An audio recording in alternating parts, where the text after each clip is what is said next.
Surah Fushshilat. Surah Fushshilat consists of 54 verses, including the Makkiyyah surahs revealed after Surah Al Mu'min. It is called Fushshilat, meaning explained, because it is related to the words Fushshilat at the beginning of this chapter, which means explained.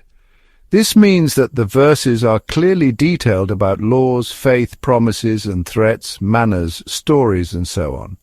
It is also called Ha-Mim and as Sajdah, because this chapter begins with Ha-Mim, and in this chapter there is the verse Sajdah. The main contents of Surah Fushshilat. Al-Qur'an as Basir and Nazir. It is mentioned in Surah Fussilat verses 1 to 8. The Qur'an was revealed from God, the most gracious, the most merciful, as a book containing good news and warnings in Arabic for people who know. However, most people turned away from him and refused to listen to him on the grounds that their hearts were closed, their ears were plugged, and there was a veil between them and the Prophet Muhammad. The Prophet Muhammad was asked to convey that he was only a human being who was revealed that their God was the Almighty God, and called on them to continue worshipping and asking him for forgiveness.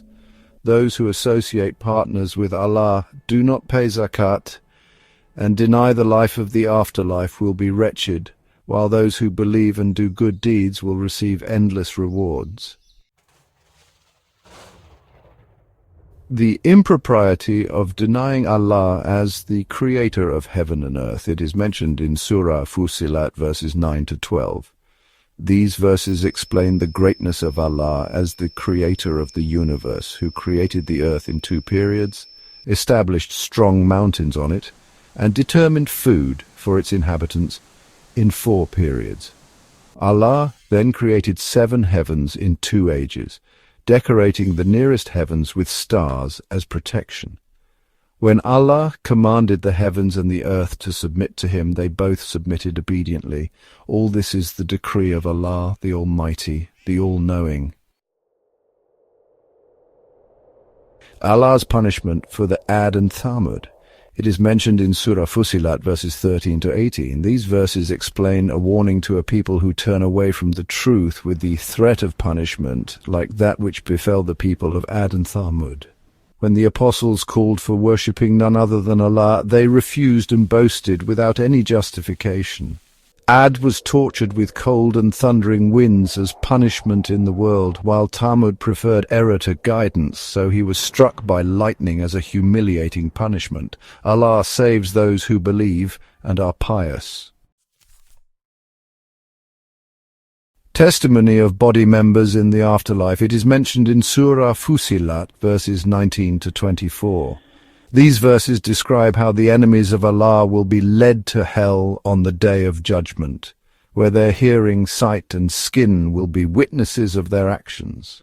Even though they were surprised and asked why their skin was testifying, their skin explained that Allah, who created everything, gave them the ability to testify. There was no hiding from this testimony, and the belief that Allah did not know of their deeds led them to destruction. For those who are not patient with the punishment of hell, they will not receive mercy.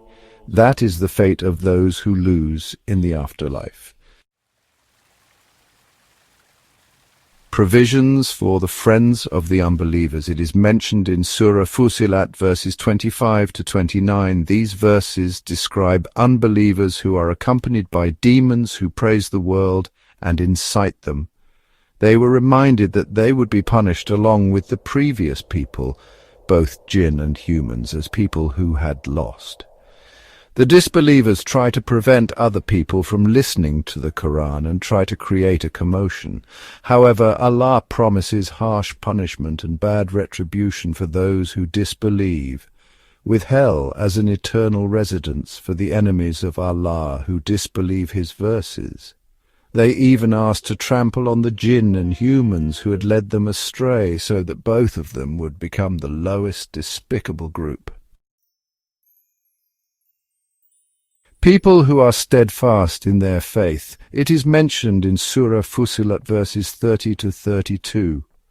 For those who remain steadfast in their belief that their God is Allah, angels will descend upon them with the message not to be afraid, not to be sad, and to rejoice with the promise of heaven that has been promised. They are promised paradise as a refuge in this world and the hereafter, where they will get everything they love and ask for as a gift from Allah, the all-forgiving, the most merciful. The call to Allah as the best call, it is mentioned in Surah Fussilat verses 33 to 36. These verses teach about the importance of calling to Allah, doing good deeds, and declaring oneself as a Muslim who submits.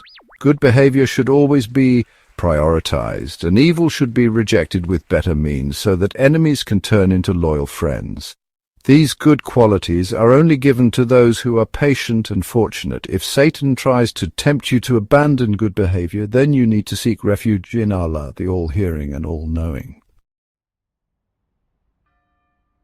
Some of the signs of Allah's greatness, it is mentioned in Surah Fussilat, verses 37 to 42. These verses explain several signs of Allah's greatness, including night, day, sun and moon, as well as a warning not to worship the sun and moon, but only to worship Allah who created them. The polytheists who boast do not worship Allah, but the angels always glorify Him without getting tired. Allah shows His power by turning the dry earth into fertile after rain, confirming that He is almighty over all things. Those who deny the signs of Allah's greatness will not be hidden from Him, and they will be punished in hell. The Qur'an is a noble book that has no falsehood in it, revealed by God, the most wise and most praiseworthy.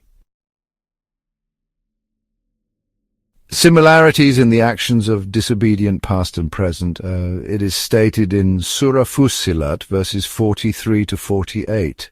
What was said to the Prophet Muhammad was no different from what was said to the previous apostles, that God has forgiveness and painful punishment.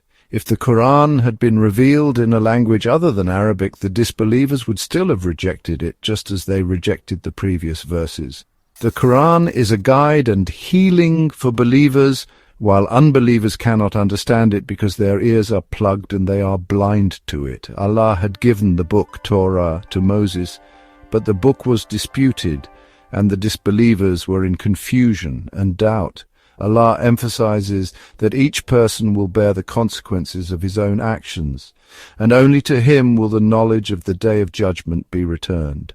On that day, those who worship other than Allah will know that there is no escape from His punishment.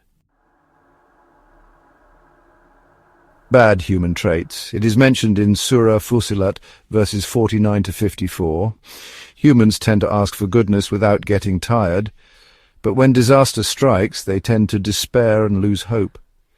If Allah gives mercy after hardship, the person will feel that it is his right and doubt the day of judgment. Allah will inform the disbelievers of their deeds and will inflict a severe punishment on them. Humans tend to turn away and be arrogant when given pleasure, but pray a lot when faced with hardship. The Prophet Muhammad was asked to ask them what they thought if the Qur'an came from Allah, and they denied it. Allah will show them His signs around them and within themselves, so that they will be convinced that the Qur'an is true, while they are still in doubt about meeting their Lord. Conclusion. Surah Fussilat. Surah Fushshilat discusses various aspects related to the Qur'an and the attitude of the polytheists towards it, and affirms the power of Allah in the heavens and the earth, accompanied by threats to the polytheists both in this world and in the hereafter.